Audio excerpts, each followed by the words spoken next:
네, 오늘은 5월입니다. 5월 첫째 주 예배이고 또 어린이 주일이고 어린이들은 다 집에 갔습니다. 네, 아침에 예배드리고 갔고 우리가 우리 어린 아이들을 두고 어떻게 교육해야 될지 이제 저희 아이들이 되게 많아지고 있어서 그런 이 아이들을 향한 어떤 이 성경적인 교육과 또 교회에서의 그런 역할들을 두고 같이 좀 고민해야 되는 시간표가 아닌가.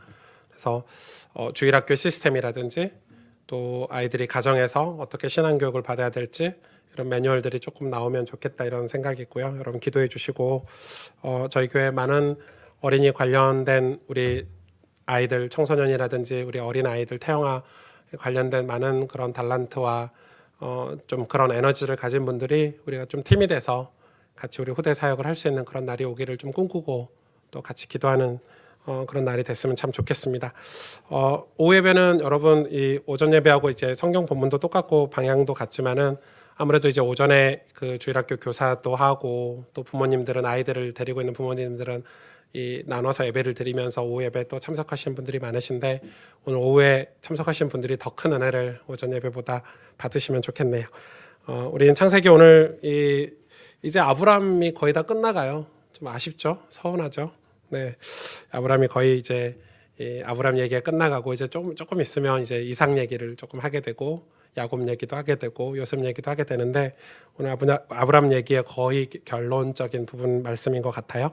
오늘 아브람 말씀 창세기 22장 1절에서 19절 말씀을 제가 대신 봉독해 드리겠습니다.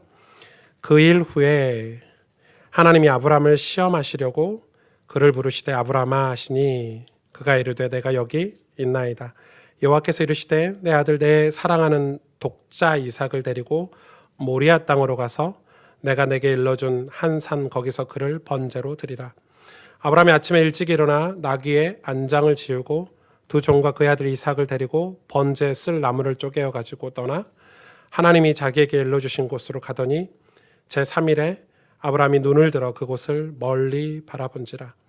이 아브라함이 종들에게 이르되 너희는 나귀와 함께 여기서 기다리라.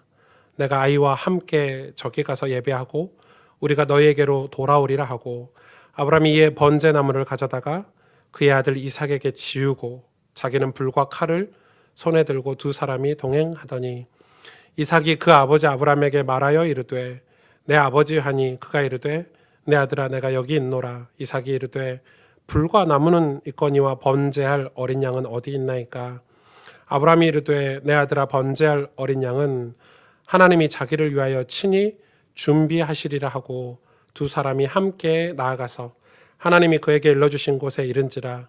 이에 아브라함이 그곳에 제단을 쌓고 나무를 벌려놓고 그의 아들 이삭을 결박하여 제단 나무 위에 놓고 손을 내밀어 칼을 잡고 그 아들을 잡으려 하니 여호와의 사자가 하늘에서부터 그를 불러 이르시되 아브라함아 아브라함아 하시는지라. 아브라함이 이르되 내가 여기 있나이다 하매 사자가 이르시되 그 아이에게 내 손을 대지 말라. 그에게 아무 일도 하지 말라. 내가 내 아들 내 독자까지도 내게 아끼지 아니하였으니 내가 이제야 내가 하나님을 경외하는 줄을 아노라. 아브라함이 눈을 들어 살펴본즉 한 순양이 뒤에 있는데 뿔이 수풀에 걸려 있는지라. 아브라함이 가서 그 순양을 가져다가 아들을 대신하여 번제로 드렸더라.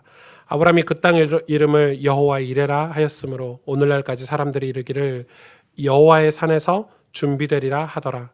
여호와의 사자가 하늘에서부터 두 번째 아브라함을 불러 이르시되 여호와께서 이르시기를 내가 나를 가리켜 맹세하노니 내가 이같이 행하여 내 아들 내 독자도 아끼지 아니하였은즉 내가 내게 큰 복을 주고 내 씨가 크게 번성하여 하늘의 별과 같고 바다의 모래와 같게 하리니 내 씨가 그 대적의 성문을 차지하리라. 또 내 씨로 말미암아 천하 만민이 복을 받으리니 이는 내가 나의 말을 준행하였음이니라 하셨다 하리라. 이 아브라함이 그의 종들에게로 돌아가서 함께 떠나 부엘세바에 이르러 거기 거주하였더라. 아멘. 오늘 이 본문 말씀을 좀 살펴보기 전에 제가 이번 주에 조금 회개한 게 조금 있어요. 이 교회 그런 비전이나 방향을 두고 계속 기도하고 있는데 사실 여러분 교회가 이게 뭔가 좀 놓치고 잃어버린 게 있지 않나 이런 생각을 많이 하고 있는데 그게 사실 제 안에서도 그런 모습들이 좀 많이 보이고 이번 주에도 사고가 되게 많았죠. 뭐 지금 연예인들 마약 연루돼서 마약 사건이라든지 어떤 부정 부패 또 우리가 상상할 수 없는 그런 죄악들을 이렇게 이제 많이 보고 있는데 그뿐 아니라 이번 주에는 또 뭐 이렇게 전라도에서 일어난 일이긴 한데 이 엄마가 딸을 가진 엄마가 이제 재혼을 한 거죠. 자기보다 한참 어린 이제 새 남편을 만나 새 아빠가 된 건데 이 새 아빠가 이 여중생인 중학생 아이를 이렇게 성추행을 한 것 같아요. 이 아이가 뭐 반항도 하고 뭐 어떤 사건이 있었는지 모르겠지만 이 아빠가 이 아이를 죽이죠. 너무 충격인 거는 성추행한 것도 충격인데 아이를 죽이는 것도 충격인데 그 친모가 또 그거를 이렇게 기사에 보니까 방관하고 어떻게 그럴 수 있지? 이런 생각이 좀 드는데 뭐 그런 일도 벌어지고 저는 그런 거 보면 좀 마음이 너무 아파요. 이 아이의 그 상황들이 이렇게 많이 이렇게 아이가 얼마나 괴로웠을까. 차라리 이렇게 버리지 고아원 같은데 버리지. 근데 그렇게 아이에게 비참한 짓을 이렇게 반인륜적인 짓을 할 수 있을까 이런 생각도 많이 들기도 하고 어떻게 저렇게 연예인들이 저렇게 무책임하게 저런 삶을 살 수 있을까 이런 생각이 들기도 하고 그런데 사실 이렇게 생각해 보면 저 사람들이 또 한편으로 이해해도 되는 게 여러분 이 내세를 모르고 천국이 있다는 사실도 모르고 우리가 하나님의 은혜로 십자가 은혜로 우리가 죄인이라는 사실 우리가 왜 그런지 인생의 이유를 모르기 때문에 좀 연예인들이 마약하는 게 어쩌면 당연하지 않겠나. 만약에 제가 예수님을 몰랐다면 하나님 은혜로 복음을 몰랐다면 물론 저렇게까지 안 할 수도 있겠지만 그 강도의 차이지만 나라고 저런 삶을 살지 않으라는 법이 있을까. 혹 또 반대로 저는 지금 복음을 가지고 있는 목사긴 하지만 좀 창피한 얘기긴 하지만 이 행동으로 육신으로는 그런 죄를 짓지 않지만 최소한 제 마음으로는 하루에 수도 없이 사람을 죽이기도 하고 미워하기도 하고 그런 좋지 않는 마음을 품기도 하는데 그럼 저 사람들과 별반 다르지 않는 어쩌면 그런데 왜 이게 저한테 이런 생각이 드냐면 과연 이 사람들은 어디 가서 위로를 받을까? 과연 이 사람들은 어디 가서 예수님을 만날까? 과연 이 사람들은 어디 가서 근데 여러분 갈 데가 없는 거예요. 갈 데가. 예수님이 공생 사역을 하시면서 이 마태의 집에를 갔죠. 마태의 집에 식사하러 가셨어요. 거기 누가 왔죠? 세리하고 죄인들이 왔다고 표현되어 있어요. 예수님이 세리와 죄인들이 와서 같이 식사를 한 거예요.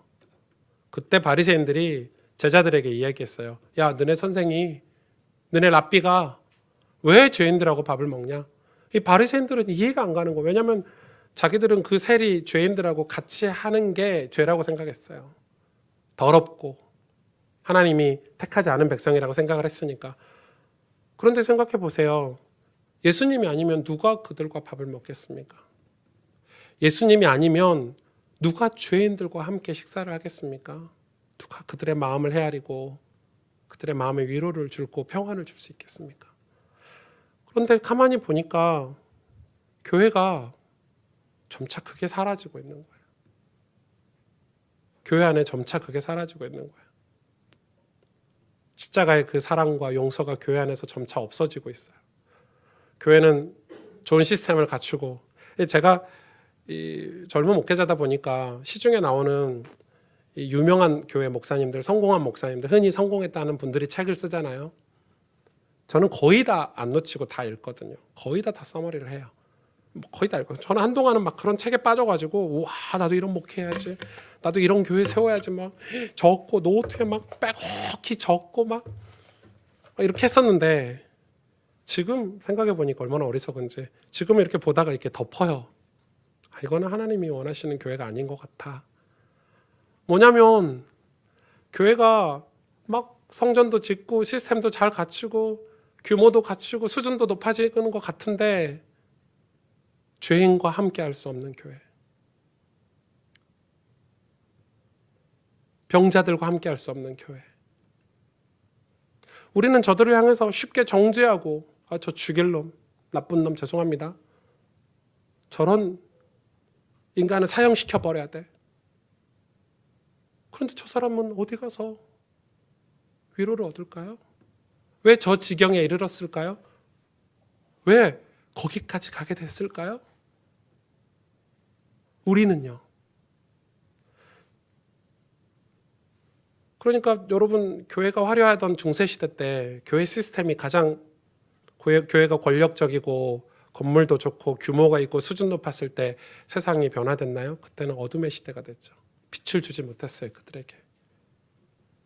요즘도 그런데죠. 어떤 교회들은 우리 교회는 수준이 높은 교회야. 그래서 교회 안에 뭐 조금 이렇게 막 장애인이 오거나 뭐 조금 우리 교회하고 뭔가 좀 잘 안 맞는 그런 사람들이 오면 이렇게 흘겨보고 이렇게 손가락질하고, 죄인이 오면은 예수님은 죄인과 함께 식사했는데 우리는 그런단 말이죠. 하나님이 모르겠어요. 지금은 우리가 아주 작은 교회니까 할 수 없지만 다음에 우리가 새로운 장소를 주신다면 저는 장애인들이 좀 올 수 있는 환경도 좀 만들고 싶고, 그렇죠? 또 가난하고 병자들이 와서 점심도 식사도 하고 그들이 이곳에서 예수님을 만날 수 있었으면, 하나님을 만날 수 있었으면 얼마나 좋을까. 그래서 저는 교회가 그 십자가의 사랑이 있어야 교회 아닐까요? 그게 있어야 되는 거죠. 목사에게는 그게 있어야 되는 거죠. 우리가 크리스천이라고 한다면 그게 우리 안에 있어야 되는데 그게 없어지는 시대가 됐어요. 우리는 그걸로 위로를 받을 수 있죠. 그걸로 우리는 위로를 받아야 되고, 그리고 우리 인생은 우리가 그들과 다르지 않기 때문에 목사인 저도, 우리 장로님, 권사님, 여기 집사님들도 똑같이 그런 위로를 받아야 돼요. 하나님 십자가의 은혜로 위로를 받아야 되는 거죠. 그래서 우리가 이 교회에 오면 수고했다, 내 아내에게도, 내 남편에게도, 우리 자녀들에게도, 혹 여러분 부모님에게도 수고했다, 이런 거 있잖아요. 우리 아빠는 장로님인데 이 아들은 믿음이 없어. 아빠에게 그런 말을 해주기가, 아빠가 믿음이 더 좋은데 참아야죠. 그런 거 없어요, 여러분. 다 똑같이 수고해요. 다 똑같이 위로가 필요해요. 우린 그런 거 있잖아요. 목사님은 신앙 좋은데 목사님 무슨 위로가 필요해. 그런 거 없어요. 저도 똑같아요. 신앙 좋은 척 하는 거예요. 목사니까 어쩔 수 없이. 좋은 척은 좀 아닌 것 같은데, 오늘 이 본문은 그런 의미로 굉장히 중요해요. 이 아브람 이야기의 거의 최정점에 이르렀으니까 얼마나 중요할까요? 얼마나 중요할까요? 하나님이 아브람을 이끄시는데 오늘 하나님이 아브람을 부르시죠. 근데 언제 부르셨냐면 1절에 보니까 그 일 후에 하나님이 아브람을 시험하시려고 이렇게 불렀어요. 그 일이 무슨 일이죠? 멜기세덱하고 동맹도 맺고 이제 이삭도 낳고, 여러분 생각해 보세요. 하나님 앞에 기도하고 약속받은 대로 이제 이삭도 태어났고, 사라도 이 걸리적거리는 사라 문제도 누구죠? 이 하갈의 문제도 해결했고, 이제 멜기세덱 강대국하고 조약도 맺고, 이제는 탄탄대로밖에 안 남은 거예요. 우와, 이제는 뭐 아브라함 입장에서 봤을 때는 이제 하나님이 나를 완전 축복하셨구나.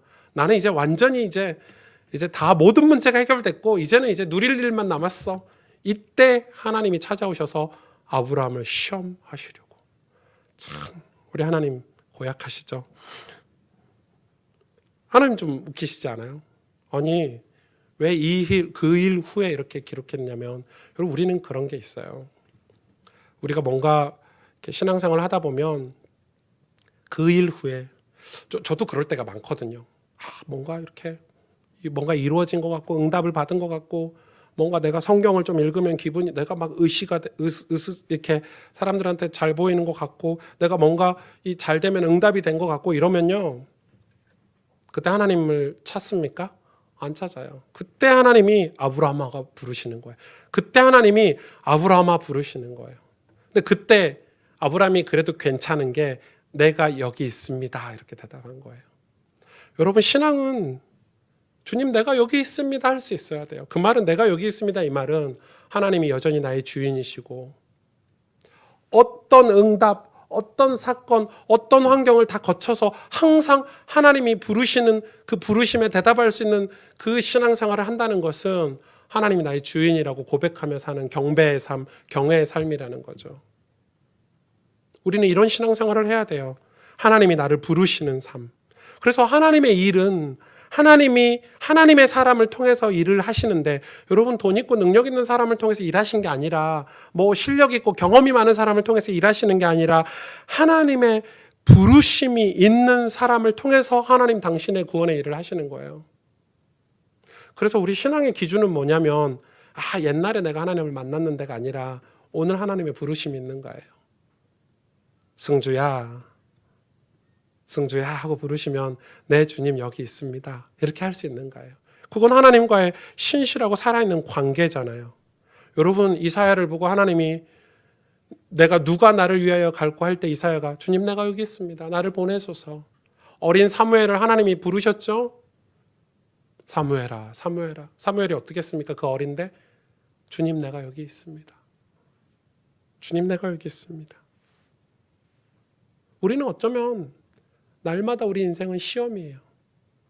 이 하나님의 시험, 하나님의 테스트예요. 매일 우리를 찾으세요. 뭐죠? 네가 한 일이냐? 내가 한 일이냐? 너의 주인이 누구냐? 너의 주인이 누구냐? 늘 하나님 우리를 테스트하세요. 그래서 하나님의 시험이 있는 인생이 진짜 복된 인생이에요. 왜냐하면 여러분 시험 안 받고 하나님하고 상관없이 살다가 인생이 끝난 인생이 복이겠어요. 늘 시험을 받고 하나님을 섬기다가 그래서 여러분 천국은 하나님과 교제하다가 들어가는 곳이에요. 맞죠? 하나님하고 관계를 맺는 사람이 들어가는 곳이 천국이에요. 근데 이 시험이 우리에게는 뭐처럼 느껴지죠? 기근처럼 느껴지는 거예요. 기근. 하나님의 시험. 왜냐하면 하나님이 우리를 시험하시는데 건강으로 시험하시기도 하고 물질로도 시험하시기도 하고 어떤 사람 관계를 통해서 시험하시기도 하세요. 우리가 하나님보다 더 사랑하는 것, 우상처럼 여기는 걸 가지고 늘 시험하세요. 오늘이 그 내용이에요. 그래서 오늘 하나님이 이삭을 데리고 모리아 땅에 내가 일러준 산으로 가라고 얘기하시는데 뭐라고 얘기하냐면 그를 번제로 드리라. 2절에 보니까. 번제는 뭐냐면요. 태워 죽이는 거예요. 아니 생각해 보세요. 근데 이게 이 시차가 좀 있어요. 이때가 어느 때냐면 아브라함이 평안을 누리고 멜기세덱과 이렇게 동맹을 맺고 세월이 제법 흘렀어요. 그래서 이삭이 신학자들마다 조금 다르는데 한 20대가 됐을 때 지금 그게 어린 이삭이 아니에요. 2살, 3살, 1살이 아니고 다 큰 청년이 된 이삭을 번제로 드리래요. 아니 이제 이삭하고 충분히 즐겁게 어린 시절을 다 보내고 행복하게 살고 와 이제 이삭과 이제 대화도 되고 이제 막 우리 아들이 이제 훌륭한 일을 하겠다 할 때 번제로 가서 드리래요. 기가 막히죠. 아니 시험도 이런 시험이 어디 있습니까? 아브라함이 근데 보세요. 근데 어디로 가라고 얘기하냐면 모리아 땅으로 가서 내가 내게 일러준 산에 여러분 이건 굉장히 이 성경은 영적인 의미도 있지만 지형적인 의미를 통해서 우리에게 준 메시지도 있어요. 이 모리아 땅에 하나님이 지금 일러준 이 땅이 무슨 땅인 줄 아세요? 다윗이 이 범죄하고 인구조사를 하고 하나님께 전염병으로 사람들이 막 죽어갈 때 다윗이 이 땅, 이 산, 모리아 땅에 이 산에 가서 회개했어요. 그리고 아들 솔로몬이 성전을 짓도록 준비를 하고 솔로몬이 성전을 지은 땅이 바로 이 산이에요. 그리고 예수님이 십자가를 지고 올라가신 골고다 언덕이 바로 이 산이에요. 그리고 십자가 우리를 위해서 십자가 지신 땅이 바로 이 모리아 땅 이 산이에요. 하나님이 말씀하신. 이 산은 그냥 산이 아니에요. 아무데나 가서 번제를 드리라고 한 게 아니고 하나님이 이 산을 지명해서 불러주셔서 그 말은 지금 아브라함에게 뭔가 깨닫고 가르쳐 주시려는 게 있는 거예요. 뭔가 아브라함이 뭔가 인생에 진짜 중요한 거를 지금 하나님이 아브라함에게 시험을 통해서 가르쳐 주시려고 하는 게 있는 거예요. 이게 있는 거예요. 근데 이 번제, 죽음, 고난, 기근, 여러분 죽음을 통과하지 않고 부활을 경험할 수 있습니까? 죽지 않으면 부활을 경험 못해요. 그건 모순이에요. 내가 안 죽는데 어떻게 부활을 경험합니까? 고난 없이 영광이 있습니까? 고난 없이 영광은 없어요, 여러분. 여러분 책을 보거나 텔레비전을 보면 훌륭한 분들 있죠. 불신자라도 훌륭하게 성공한 분들 인터뷰 들어보면요. 전부 고난, 역경이라는 게 있어요. 그래서 그분들은 그 시기를 걸어갈 때 사람들에게 도움받았던 걸 기억하고 그 역경의 때를 기억하고 감사할 줄 알고 성공해서도요. 베풀고 나누고 섬기면서 하는 거예요. 그런 분들을 보고 우리가 훌륭하다 그러잖아요. 그런데 그거 없는 사람들은 아무리 많은 걸 가졌어도요. 그렇게 사는 거예요. 훌륭하고 존경받지 못하고 사는 거예요. 그러니까 여러분 이 고난 없는 영광은 없어요. 여러분 죽음 없이 부활은 불가능하잖아요. 그래서 아브라함이 근데 이 일에 3절에 보세요. 아브라함이 아침에 일찍 일어나. 아브라함이 바뀐 점이죠. 여러분 따져 물을 법도 한데 하나님 이삭을요? 이렇게 물을 법도 한데 아무 말도 안 했어요. 아브라함이 아침에 일찍 일어나 나귀의 안장을 지고 두 종과 그의 아들 이삭을 데리고 번제에 쓸 나무를 쪼개어 가지고 떠나 하나님이 자기에게 일러주신 곳으로 가더니 4절 보세요. 제3일에 아브라함이 눈을 들어 그곳을 멀리 바라본지라. 여기서 뭐라고 얘기하죠? 제3일에. 지금 하나님이 의도적으로 그 모리아 땅 그 산까지 가는 거리를 3일. 여러분 3일을 이삭을 죽이러 가는 길 3일을 이 아버지의 심정으로 여러분 어떤 심정이었을까요? 아니 당장 내일 죽여. 2시간 뒤에 도착해. 1시간 뒤에 도착해. 이게 아니고 하나님이 3일 길을 걸어가게 하셔서 물론 이거는 이 3일 길 걸어가는 것은 예수 그리스도 십자가 사건을 예표하는 거기도 해요.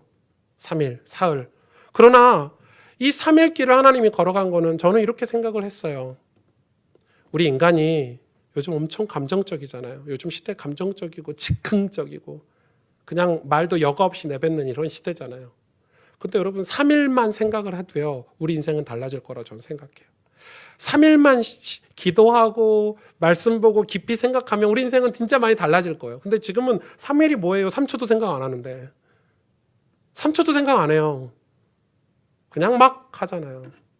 그러니 이 3일 동안 이 아브라함이 이삭을 번제 제물로 드리러 가는 이 길이 한 가지는 그런 깊은 묵상을 했겠죠. 이게 하나님이 왜 이렇게 시험을 하실까? 또 하나는 얼마나 마음이 아프셨을까?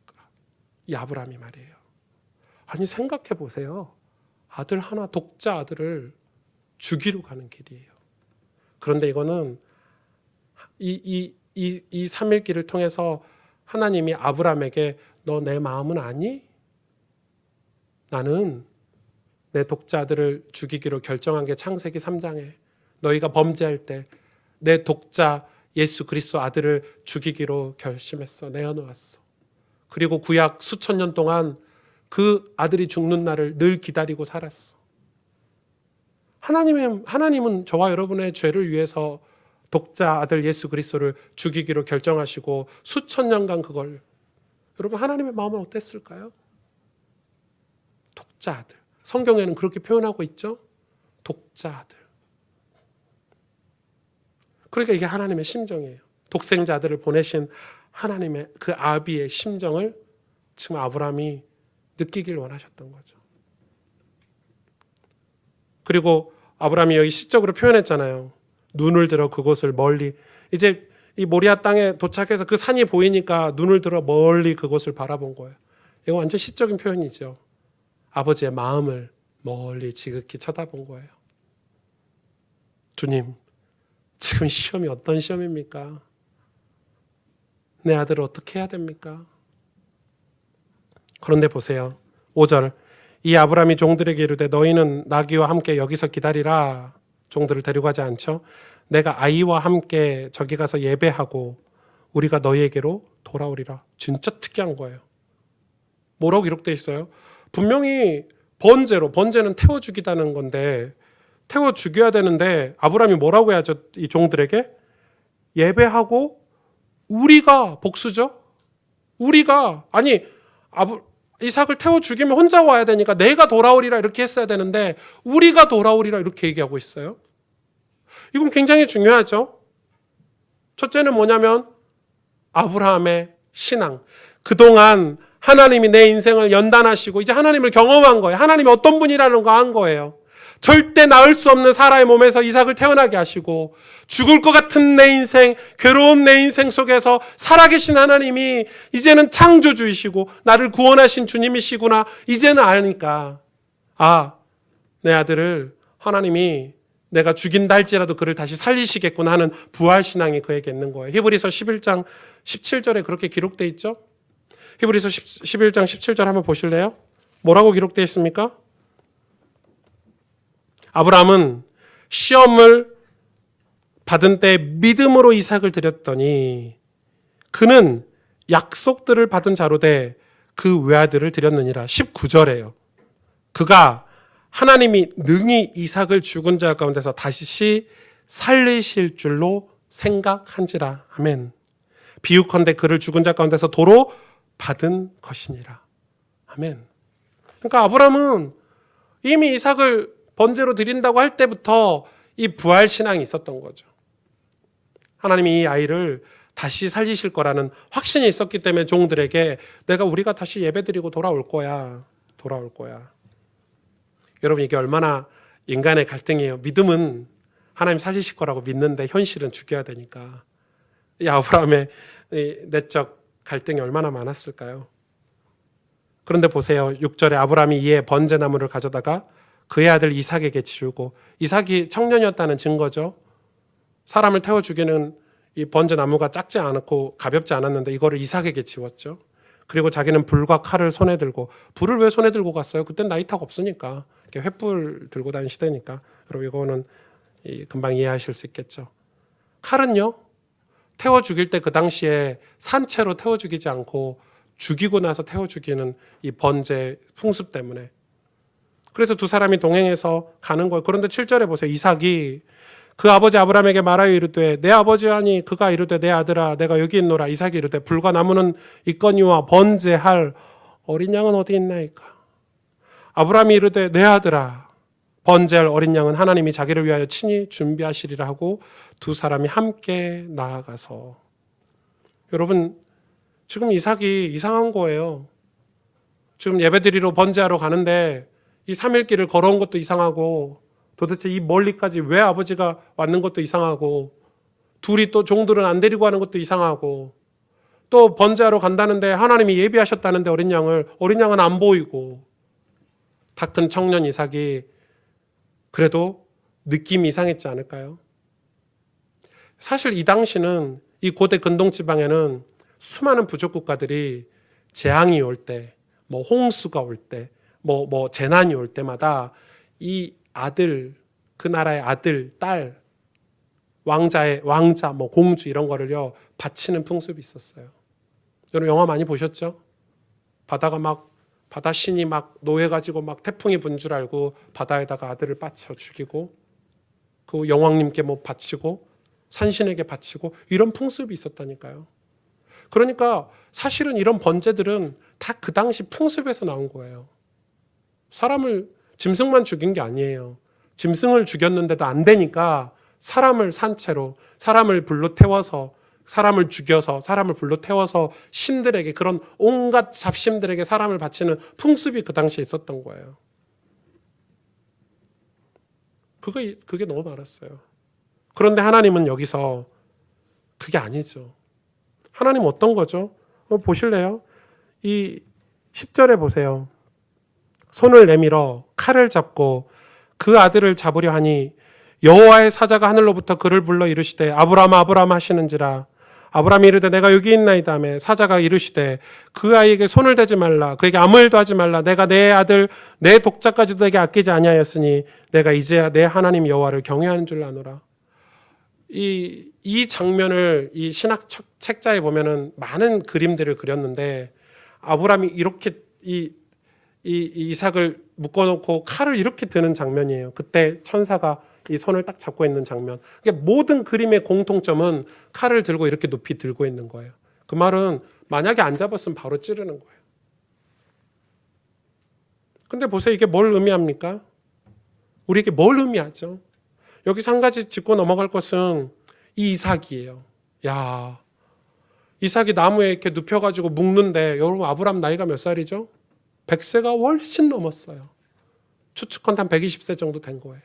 할아버지 아닙니까? 할아버지. 이삭은 젊은 청년이고. 아빠 제정신이에요? 아빠 미쳤어요? 지금 나를 여기 왜 묶어요? 완력으로 따지면 금방 해치고 나왔을 거예요. 근데 이삭이 가만히 있죠. 이삭은 예수 그리스도를 예표하는데 예수님이 골고다 언덕을 갈 때 나무 십자가를 지고 갔죠. 오늘도 아브라함이 이삭에게 자기가 자기를 죽일 나무 장작을 메고 가게 하죠. 원래 우리는 이 번제 의미는 뭐예요?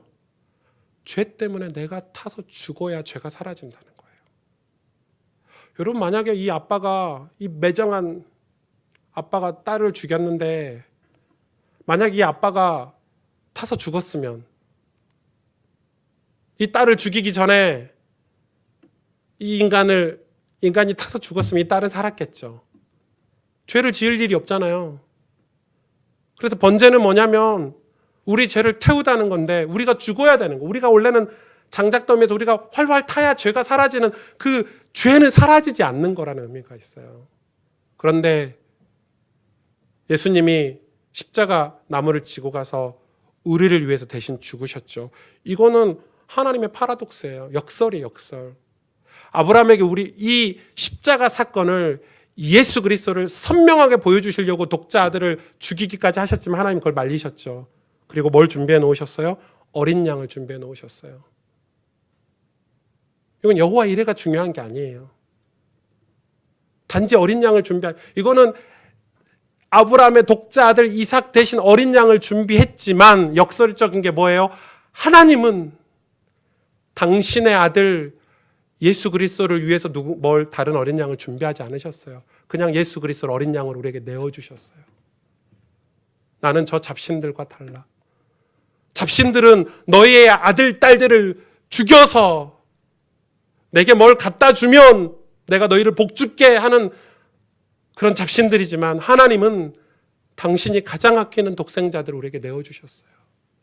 이게 하나님의 공의예요. 사랑의 극치예요.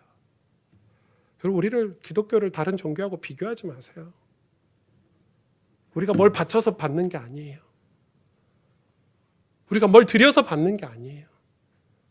하나님은 당신의 가장 사랑하는 독자 아들 예수 그리스도를 우리에게 내어주셨어요. 그게 하나님의 파라독스 아닙니까? 역설이죠, 역설. 오늘 여러분 이 장면은 성경에서 가장 아름다운 장면 중에 하나예요. 구약 성경에서. 십자가 사건을 정확히 보여주는 거예요. 뭐죠?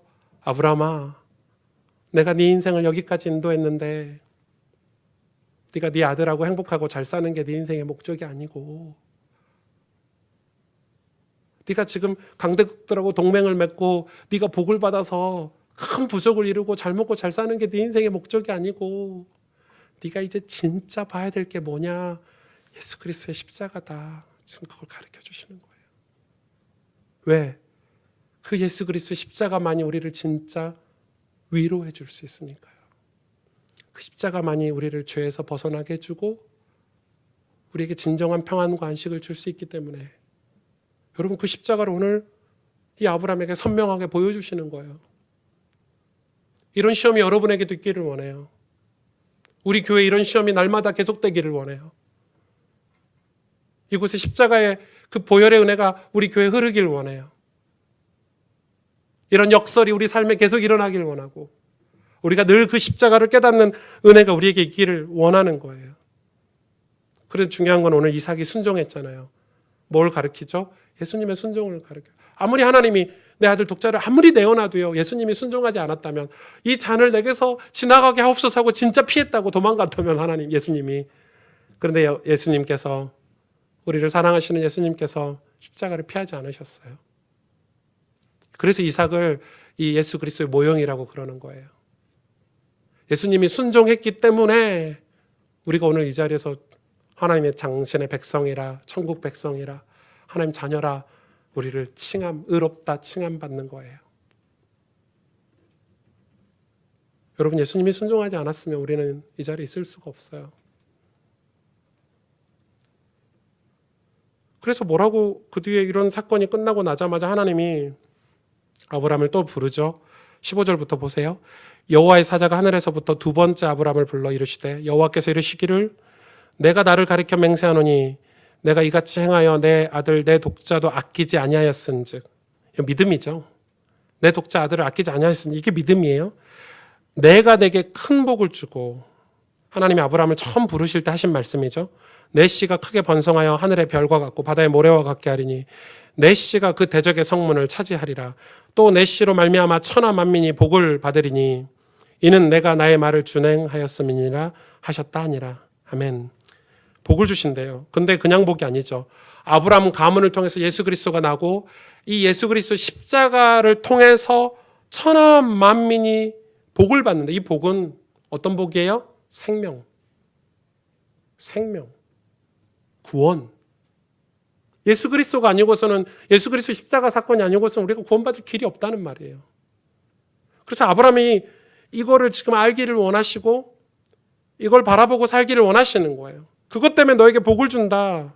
크게 번성하고 하늘의 별과 같고 바다의 모래와 같게 하는 것은 이것 때문이다. 내 대적의 성문, 이거 아니면은 저 죄악, 우리를 억만 죄악 가운데 가두어서 지옥 가게 하는 저 어둠의 권세를 이길 길이 없다는 것을 하나님은 우리에게 분명하게 말씀하고 계시는 거예요.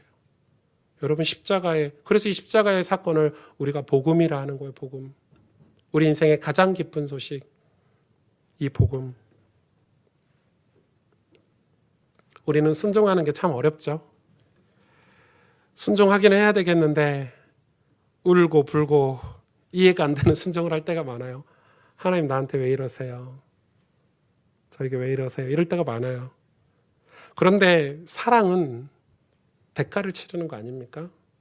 사랑은 뭔가를 결정하는 거예요. 하나님이 우리를 사랑하신 것은 내가 너희 사랑의 복개가 아니라 예수 그리스도 독생자 아들을 주기로 결정하신 거예요. 그게 하나님 사랑이에요. 그 예수 그리스도를, 우리 독자 아들을 우리에게 내어주시기로 하신 게 사랑이고, 그 일이 이루어진 게 공의예요. 십자가 사건이 이루어진 게. 그게 사랑과 공의는 하나예요. 한 단어예요. 그래서 사랑은 결정하는 거예요. 우리도 마찬가지예요. 여러분, 우리가 누군가를 사랑한다는 것은 마음에서 내가 저 사람 사랑해야지가 아니라 결정하는 거예요. 내가 사랑해야지 끝나는 거예요. 그래서 사랑은 행함이고 사랑은 대가를 치르는 거예요. 우리가 하나님의 사랑을 받고 예수 그리스도 사랑을 깨달은 저와 여러분이 이 영혼을 사랑하고 세상을 사랑하는 것은 대가를 치르는 것이고 결정하는 거예요. 우리 교회는 사랑하기로 결정했어. 끝나는 거예요. 저는 우리 교회가 그런 갱신, 여러분, 우리가 하는 갱신은 건물을 갱신하는 게 아니에요. 시스템을 갱신하는 게 아니에요. 우리가 이 땅의 영혼들을 향해서 사랑하기로 결정하자, 결단하자, 이 말이에요. 그게 우리가 믿음으로 그렇게 성숙하자라고 얘기하는 거예요. 마태복음 9장에 제가 아까 서두에 말했던 것처럼 마태복음 9장 10절에서 13절에 예수님이 공생의 사역 때 마태의 집에 갔는데 이렇게 기록되어 있어요. 9장 10절에서 예수께서 마태의 집에 앉아 음식을 잡수실 때 많은 세리와 죄인들이 와서 예수와 그의 제자들과 함께 앉았더니 바리새인이 보고 그의 제자들에게 이르되 어찌하여 너희 선생은 세리와 죄인들과 함께 잡수시느냐. 예수께서 들으시고 이르시되 건강한 자에게는 의사가 쓸데없고 병든 자에게라야 쓸데있느니라. 너희는 가서 내가 긍휼을 원하고 제사를 원하지 아니하노라 하신 뜻이 무엇인지 배우라. 나는 의인을 부르러 온 것이 아니요 죄인을 부르러 왔노라 하시니라. 하나님은 우리를 의인을 부르러 게 죄인을 부르러 오셨대요. 우리가 죄인이에요, 아니에요, 여러분? 죄인이 아니에요? 죄인 맞죠? 우리가 언제부터 의인이었어요? 교회 한 30년 다니면 의인 돼요? 목사 안수 받으면 의인 돼요? 착각이죠. 그래서 십자가의 은혜 더 이상 없어도 되고 책이나 떠들어 보고 내 행위에 대해서 이렇게 내가 의로운 행동을 하는 걸로 의롭다 할 수 있어요, 우리가? 그럴 수 없어요, 여러분. 예수님은 이 죄인들과 함께 식사하시면서 이들에게 이야기한 거예요. 내가 긍휼을 원하고 제사를 원치 않다. 이거 무슨 뜻인지 가서 배우라. 우리는 배워야 돼요. 내가 어떤 존재인지, 하나님이 우리를 얼마나 사랑하셨는지 그 십자가의 사랑을, 그 긍휼을 배워야 되는 거예요. 여러분, 우리는 배워야 돼요. 그러면서 마태복음 13장 10절에서 23절에 보면 11절에 보니까 천국의 비밀을 아는 것이 너에게 허락되었으나 그들에게는 아니 되었나니, 이 천국에 대해서 얘기를 하고 있는데 사람들이 왜 못 깨닫냐, 이 천국에 대해서 배우지 못하냐. 15절 보세요. 13장 15절. 이 백성의 마음이 완악하여져서 그 귀는 듣기에 둔하고 눈은 감았으니 이는 눈으로 보고 귀로 듣고 마음으로 깨달아 돌이켜 내게 고침을 받을까 두려워함이라. 그게 이스라엘 백성의 모습인 거예요. 배우려고 하지 않는 거죠. 그러면서 뭔 얘기를 하시냐면요, 이 천국에 대해서 씨 뿌리는 비유를 바로 드셨어요. 19절 보세요. 아무나 천국 말씀을 듣고 깨닫지 못할 때는 악한 자가 와서 그 마음에 뿌려진 것을 빼앗나니 이는 곧 길가에 뿌려진 자요. 돌밭에 뿌려졌다는 것은 말씀을 듣고 즉시 기쁨으로 받되 그 속에 뿌리가 없어 잠시 견디다가 말씀으로 말미암아 환난이나 박해가 일어날 때에는 곧 넘어지는 자요. 22절에 가시떨기에 뿌려졌다는 것은 말씀을 들으나 세상의 염려와 재물의 유혹에 말씀이 막혀 결실하지 못할 것이요, 못하는 자요. 23절 이거 같이 읽어볼까요? 시작. 좋은 땅에 뿌려졌다는 것은 말씀을 듣고 깨닫는 자니 결실하여 어떤 것은 100배, 어떤 것은 60배, 어떤 것은 30배가 되느니라 하시더라. 아멘. 천국의 비밀은 뭐냐면 이 씨앗을 뿌리는 거예요. 근데 길가에 뿌리면 새들이 다 가져가 버려요. 돌밭에 뿌리면 뿌리를 내리지 못해요. 그래서 환란이 왔을 때 뿌리를 안 내렸기 때문에 등 돌려 버려요. 길가에 그 가시떨기, 여기서 가시떨기는 뭐로 비유하고 있죠? 세상의 염려나 재물의 유혹이 돼요. 세상의 염려나 재물의 유혹을 갖고 있으면 씨가, 천국의 씨가 뿌려져도 자라지 못하는 거예요. 그런데 좋은 땅, 여기서 좋은 땅, 이게 뭐예요? 하나님을 경외하는 거예요. 아브라함이 순종하는 거예요. 여러분, 우리 교회가 좋은 땅이 되길 원하고 우리 가스펠 가족들이, 우리 성도님들이 하나님 앞에 좋은 땅이 되기를 원합니다. 아멘. 여러분, 우린 좋은 땅이 돼야 돼요. 우리가 좋은 땅이 된다는 것은 하나님의 십자가의 그 사랑과 그 십자가의 용서가 우리에게 있다는 거예요. 그게 십자가 사건이 우리에게 찾아왔을 때 그게 뿌리가 내리고 열매를 맺는다는 거예요. 이 열매는 30배, 60배, 100배를 여러분 너무 좋아하시는데 재물의 30배, 60배, 100배가 아니에요. 잘 먹고 잘 사는 세상적인 30배, 60배, 100배가 아니고 천국의 씨를 이야기하는 거예요. 천국의 씨가 우리 마음에 뿌려져서, 좋은 땅에 뿌려져서 30배, 60배, 100배의 결실을 맺는 거예요. 우리가 좋은 땅이 될 때, 아브라함처럼 좋은 땅이 될 때 그 은혜가, 십자가의 은혜가 우리 속에 깨달아지고 감동이 되고 그때 열매를 맺는다는 거예요. 이게 우리의 그릇이에요. 우리 교회가 이 그릇을 갖추자는 거예요. 우리가 이 그릇을 갖추자는 거예요. 우리가 갱신할 것은 다른 게 아니에요. 우리 안에 우리가 좋은 땅이 돼서 그 십자가 사랑의 씨앗이, 십자가의 은혜가 우리 씨앗이 우리 마음에 뿌려졌을 때 그게 뿌리를 내리고 깨달아지고 결실을 맺느냐는 거예요. 전 우리 교회 많은 성도님들이 저희 교회로 오시고 있잖아요.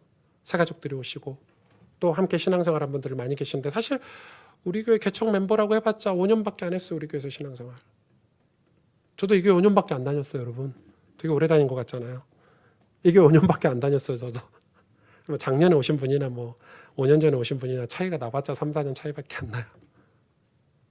사실 근데 우리는 지금 우리가 교회의 그릇을 준비하고 우리가 하자고 할 때는 무슨 얘기냐면 이 우리 교회 십자가의 이 선명한 복음의 은혜가 이 십자가의 복음이 우리 교회에 뿌리가 내리고 그걸 깨닫고 그리고 결실을 맺자는 거예요. 우리 개인에게도 똑같아요. 우리 나 자신에게도 우리가 좋은 땅이 돼서 우리의 기도는 뭐예요? 좋은 땅이 되는 거예요. 아브라함처럼. 좋은 땅은 뭐예요? 아브라함아, 아브라함아, 네 주님, 내가 여기 있습니다. 그게 좋은 땅이에요. 네 주님, 내가 여기 있습니다. 어떤 삶을 살더라도 막 응답을 받더라도 혹시 고난 중에 있더라도 주님이 승주야 부를 때 주님 제가 여기 있습니다. 그게 좋은 땅이에요. 그러니 십자가 사건을 아브라함에게 가르쳐 주실 때 아브라함이 그걸 뿌리를 내리고 깨닫고 열매를 맺잖아요. 그 열매 얘기가 이삭 얘기고 야곱 얘기고 요셉 얘기거든요. 우리는 위로가 필요해요. 제가 왜 저희 교회 사역보다 성경인가? 저희 교회는 사역보다 성경 읽기를 더 강조하잖아요. 서로 사랑하고 섬기는 걸 강조하고 사실 사역 같은 거는 다른 데가 훨씬 더 잘해요. 뭐 NGO 단체들 얼마나 사역 잘하는지 몰라요. 우리는 뭐 저 강원도 산불 피해 현장 아직도 못 가고 있는데 NGO 단체들이 이미 갔다 왔어요. 여러분 뭐 사회가 어렵고 힘들 때는 막 사역 잘하는 데 많아요. 그러나 구원의 메시지는 아무나 못해요. 십자가의 복음을 전해주는 일은 아무나 못하는 거예요. 그거는 사역을 잘해서 할 수 있는 일이 아니에요. 그래서 우리가 성경을 읽고 아침마다 주님 내가 여기 있습니다. 내가 어디 이 십자가의 그늘에서 벗어나지 않고 십자가의 보혈의 은혜에서 벗어나지 않으려고 몸부림치고 그 자리에 있으려고 한다는 거예요. 여러분 우리는 그런 사람이 돼야 돼요. 그걸 보고 하나님의 사람이라 그러는 거예요. 아, 저 사람이 하나님의 사람이구나. 지금 세상은 이 십자가의 은혜가 있는 사람이 없기 때문에 벌어지는 일들이에요. 전 너무 가슴이 아프더라고요. 오늘도 일가족이 자살했잖아요. 뉴스 보셨죠? 32살 아빠, 33살 엄마, 2살짜리, 3살짜리 아이 데리고 시흥에서 차 안에서 일가족이 다. 여러분 그래 자살했어. 그래 문제가 있어. 야 영적 문제 심각한 애가 아니라 왜 거기까지 가게 됐을까?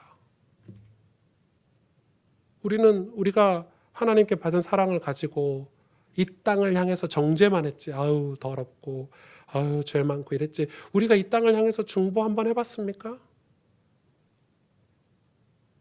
병든 저 연예인들 스포츠 스타들을 위해서 우리가 이 교회 바닥에 무릎 꿇고 중보기도 한번 해봤습니까? 저는 이번 주에 그게 회개가 되더라고요. 저도 내 손가락질했어요. 아유 저 인간 저거는 왜 저런데?